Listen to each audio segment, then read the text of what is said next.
Aww. I am to be. Welcome to my crib. Why do you have a... It's from Hasty Pudding. All this talk about worthlessness. No, you confident. About my writing. And then I need to finish my like 20-page paper. I need to start and finish my 20-page paper. We're talking about this. I think we're starting to feel at home here. Yeah, I called this place home this morning. Yeah.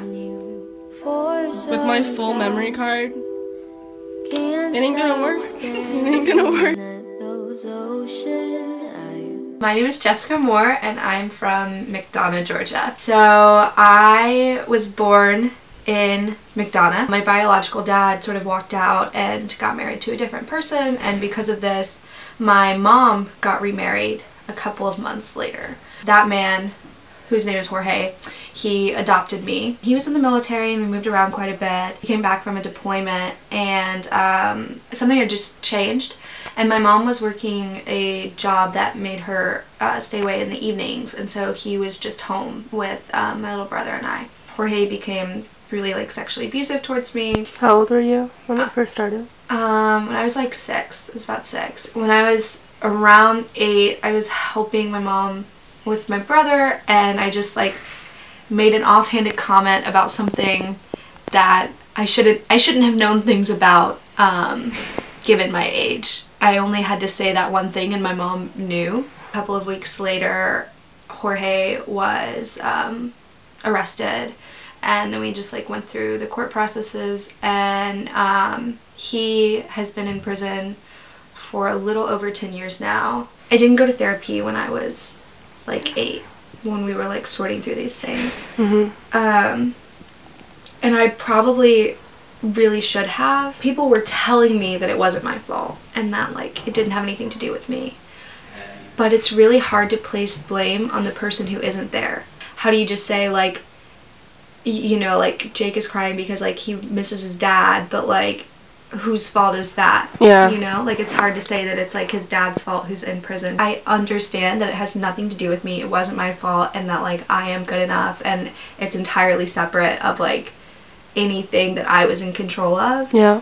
But feeling that and like knowing it deep down is like entirely different, and that's really like the root of a lot of like my issues like emotionally now, is that I just like this consistent fear of like not being good enough. Coming to college was weird because you hear about like, oh, this is like a ground for sexual predators. Like I feel like the way that it's taught is like you're gonna go to a party and you're going to get wasted, and then like you're not gonna be able to say no, or you know, something like that's going to happen, or it's going to be like this blurred, ambiguous line that like someone crosses. That's not what happens. Yeah. That's not always what happens. I think like the situation that I found myself in was just like with someone who like just didn't understand what consent was. Afterwards, I was like, if we had had a discussion about this, and if you had asked me, I would have told you no, and I would have told you that it wasn't something that I wanted. But in that moment when you like threw yourself like all, like I did not feel empowered enough at all to say that that was not what I wanted, and you knew that because I wasn't responding. Why would you not just ask? Right. I feel like so many assaults could be avoided if guys and girls just asked each other what they wanted and then were honest about it. Yep. Do you feel like you look back and kind of relive some of the moments? Like what exactly makes you feel so awful about the experience? It's the feeling of like being powerless. With what happened here, I just felt like transported like back into like this like young like child version of myself that like didn't have any power and like couldn't stand up for what she wanted. I just like get put back in this place of like not being in control and not being good enough, because like he asked, he was like, you know, like, did you like that? And is this yeah, Jorge? Yeah, this is Jorge. And because he was like my dad, and this is so dumb, and like I didn't want to hurt his feelings, I just like said yes.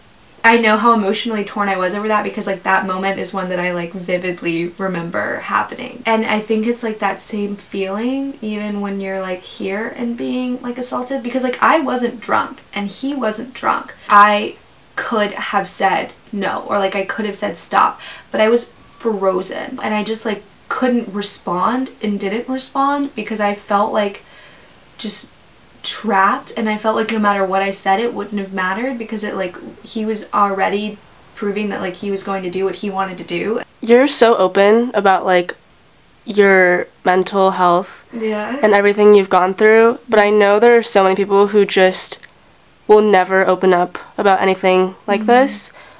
Like, why do you feel like you're so willing to speak out about these kinds of things? I think that something is only like scary and dark and bad if you make it be that thing. By me like talking about my story and like talking about my mental health and like my past, even in a place like Harvard where, you know, there's so much affluence and like privilege, it still makes me in control of the storyline. I've taken some of it back for myself, even when so much was like taken from me. I think, or I at least hope, that the more people that like talk about these things, the less taboo it will become and the easier it'll be for people. I want to snap, but like I can't even really snap. Bye. Thank you.